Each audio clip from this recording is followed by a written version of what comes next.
bof, on se retrouve pour un nouveau débrief film et aujourd'hui on va parler d'un film disponible sur une plateforme de streaming et il s'agit de Netflix en l'occurrence. Et ce film en question est sorti vendredi dernier, le 12 novembre si je ne m'amuse, ouais c'est ça. Et je suis un peu en retard, voilà, je suis un peu en retard mais on est là, on va en parler. Et ce film c'est donc Red Notice, une exclusivité Netflix. Ce film, je l'attendais parce que j'en ai entendu parler, notamment par rapport à son casting 3 étoiles. À commencer par Dwayne Johnson que je kiffe grave, hein, ça fait un bout de temps qu'il nous propose que des dingueries, moi je kiffe cet acteur. Ensuite, Ryan Reynolds, c'est déjà un peu plus discutable, hein, je vais y revenir après, mais ces derniers temps, ce qu'il nous propose, c'est un peu répétitif, mais encore une fois, j'y reviendrai après. Bon, d'habitude, on commence par les femmes, et là, je termine avec, donc, la sublime Gal Gadot. Gal Gadot, c'est compliqué. Elle est trop fraîche, elle est trop fraîche. En plus, avec sa robe rouge, là, tu connais le bail de la femme à la robe rouge, qui a la ref? Celui qui a la ref, il nous la met dans l'espace commentaire. La femme à la robe rouge, c'est toujours compliqué. Quand je dis compliqué, ça veut dire, vas-y, elle est toujours fraîche, elle est toujours fraîche. Je dirais même plus, elle est de plus en plus fraîche. Cette meuf a fait comprendre à tout le monde que rien ne sert d'être chargé pour te faire chavirer. Oui, c'est un petit dicton que je viens d'inventer. Retiens-le, comprendront ceux qui comprendront.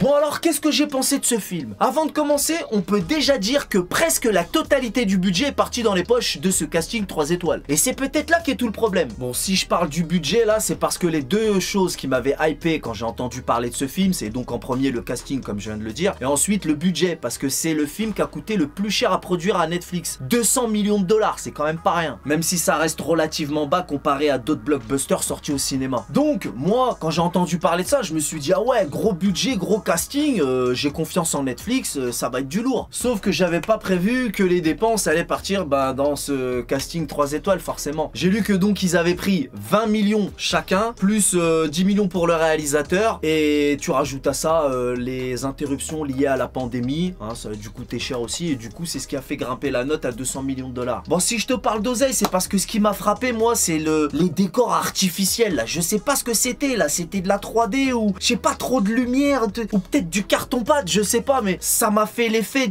d'une coquille sans noix dedans en fait. J'ouvre la coquille et panam spanam, s'il y a rien dedans. On dirait qu'ils ont utilisé le même fond vert que moi. Ensuite, le scénario. Oh là là. Donc c'est le réalisateur qui a pris les 10 millions dont je t'ai parlé tout à l'heure, qui a également écrit le scénario. Le mec, zéro inspi. Il nous a fait un mix entre Indiana Jones et Ocean Eleven. J'exagère même pas. En beaucoup moins bien. C'est sans souffle. Donne-moi 10 millions d'euros, tu vas voir ce que je vais t'écrire moi. Et en plus de ça, Indiana Jones, lui au moins, quand il est dans la jungle, c'est une vraie jungle. Eux, à un moment donné, ils sont dans une jungle stick me, on dirait le décor de Pas de pitié pour les croissants dans le Club Dorothée quand j'étais petit. Il y a une plage, on dirait une piscine, poteau. Ensuite, Ryan Reynolds, il nous sort des blagues pendant tout le film, c'est que des vannes creuses, il nous a encore fait du Deadpool pendant tout le film, poteau. 10 millions d'euros pour écrire des vannes éclatées, donne-moi juste 10 000 euros, je t'écris les vannes du siècle, poteau. Bon, peut-être pas les vannes du siècle, mais en tout cas, j'aurais aucun mal à faire mieux. Alors, poteau, moi, écrire un scénario avec un casting comme ça, t'inquiète pas. Bon, Gal Gadot, toi, je vais te faire un bail sur mesure. Dwayne Johnson,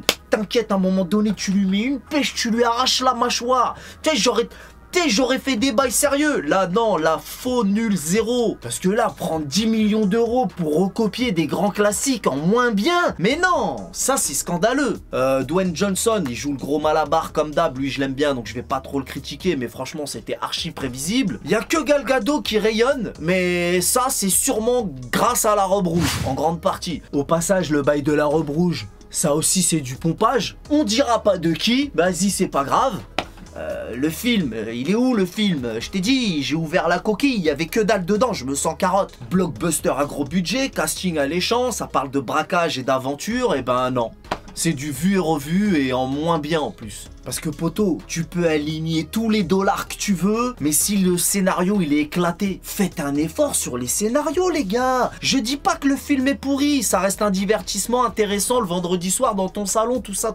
Mais je m'attendais à tellement mieux, je suis déçu. Faites un effort sur les scénarios, on est bientôt en 2022, vous nous faites toujours des bails écrits par des mecs, on dirait c'est les derniers de la classe poteau. Il y a quelques plans sympas, ok, mais c'est un film, tu vas vite l'oublier. Il est ni à la hauteur du budget, ni à la hauteur du casting, donc déception déception totale. Ou sinon, c'est un film pour les 9-12 ans, si tu veux. À un moment donné, t'as Gal Gadot qui fait une prise de judo à Dwayne Johnson. Bon, on va considérer que ça, c'était une blague. Si c'était une blague, elle était réussie. Ça m'a fait rire. Donc du coup, il y a quand même quelques blagues qui fonctionnent dans le film. Bon, après, il y en a qui vont peut-être me trouver méchant. Certainement que certains d'entre vous ont kiffé ce film. Si tu veux, je peux te la faire autrement. Je peux tout simplement te dire que bah, c'est pas un chef-d'œuvre. Le film est plutôt gentil, hein, voire mignon. Et son atout numéro 1, bah, c'est son casting, c'est tout. Bon, après, fake, j'aimerais bien savoir hein, s'ils ont réellement voyagé ou si c'est que du fake. Parce que, en tout cas, le film veut te faire croire que...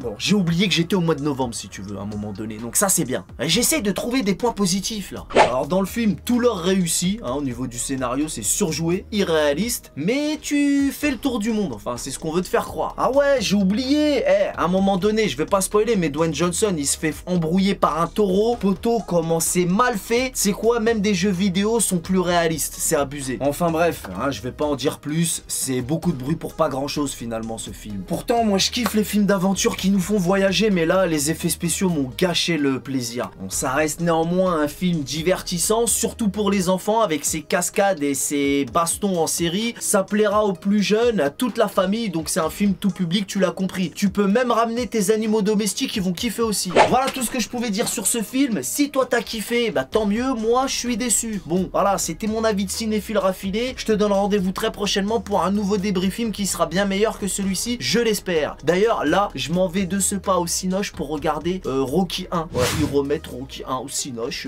J'ai envie de le voir sur grand écran. Et là, je sais que je serai pas déçu au moins. Cette petite séance de cinéma va me faire le plus grand bien. D'ailleurs, petite parenthèse, à la sortie de Rocky 1, il y a donc très longtemps, et ben il a eu des critiques hallucinantes. Le moins qu'on puisse dire, c'est que les mecs qui ont critiqué ce film, c'était pas des visionnaires. Comme quoi, il faut se méfier des critiques aussi. Voilà, je vous donne rendez-vous donc très prochainement pour un nouveau débrief film. On connaît les bails. Salut!